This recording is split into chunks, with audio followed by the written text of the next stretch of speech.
Hey, my YouTube friends and family. Let's talk about Donald Wells, missing Summer Wells' dad, and his past history. And let's take a look. And I found some information in a Facebook group, True Crime Sisters, and I'm going to read it to you guys. Very interesting. And I also recently seen that Plunder posted a video on this as well, and she said that she did confirm that this was Donald, or is Donald Wells' sister, that made this statement. So I want to thank Plunder for confirming this information as well. I've also had it for a couple of days, or at least a day, I don't know, maybe earlier yesterday or the day before, but I didn't have time to verify any of it, so I didn't want to put it out, but Plunder did say she verified this, and I'll also link Plunder's video in the description as long as YouTube allows comments.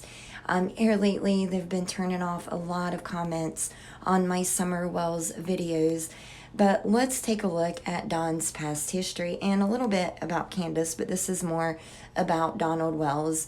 And we do know at this point both Don Wells, Summer's father, and Summer's mother, Candace, they both have criminal records, and this is coming from Fox News, a Fox News report that I read. And it says Don Wells has been convicted of multiple violent felonies and served prison time for convictions involving drugs and burglaries in Arkansas, Utah, and Texas. In the late 1990s and early 2000s, he was cited for numerous parole violations. And Summer's mother, Candace Bly, also has a criminal record in the state of Wisconsin, most recently a guilty plea on misdemeanor domestic abuse, and that was in 2003. But let's move on to what Donald's sister sent to True Crime Sisters, and she lets them know that she is Donald's sister and that she was abused by Donald from a young age, is what she tells them, and she wanted to share a post. And so I'm going to read that post to you guys. It's kind of small, so bear with me. It says, I am one of the people who Donald Wells, essayed. For me, it started when I was 4 years old and lasted until he first went to prison when I was around 10.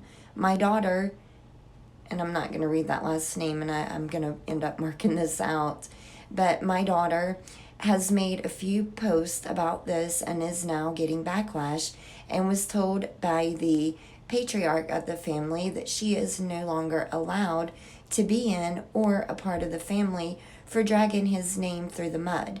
He's denying any of this happened, even though at the time it was not only addressed, but witnessed more than once.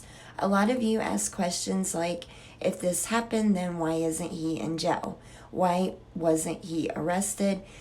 This right here is exactly why. There is a lot, and that word's covered up, but it says there is a lot of something in jail. Okay, here we go. This right here is exactly why. There's a lot of abuse in our family history, not solely surrounded by Donnie, but it seems like it's become the norm to just not talk about it. Don't tell anyone, sweep it under the rug type of mentality. All Trish was trying to do was break the cycle and stand up for what's right in hopes that it could possibly give clues to Summer's disappearance. I'm not sure why so many chose to look the other way in instances like this, but they do. As far as the abuse, drug use, babies with diapers so dirty they were full of maggots, all completely true. Just clarity, I'm talking about his first son and daughter who are now in their 30s. Some of you ask why nothing was done, why the kids were not taken away. And Donnie was never one to stay in one place very long, but the majority of his years, his two oldest children were growing up, he was in Utah. We all knew they were misfit parents. They would come to my parents and visit a lot, and also live there off and on. Every second we could, we would bathe the kids, dress them in clean clothes, feed them, and hold and love them. CPS was called all the time, but nothing would ever come of it. Family members were constantly offering to take the kids, and one even tried to adopt them, but they always refused. When the state, let me flip, sorry guys. When the state would start breathing down their necks, they'd up and leave the state, sometimes in the middle of the night. None of you have any idea how hard we all try to do the right thing by these kids. Every time we'd call CPS, we'd all wait for the call. Everyone was ready to take them in, but that call never came. I don't want to get into a lot of detail, mostly because I could go on for hours, but I'm not going to just sit while my daughter gets criticized for trying to give insight on what might have happened to Summer. My past does not sway in either direction if Donnie or Candace had anything to do with Summer's disappearance, but I do think certain points should be noted.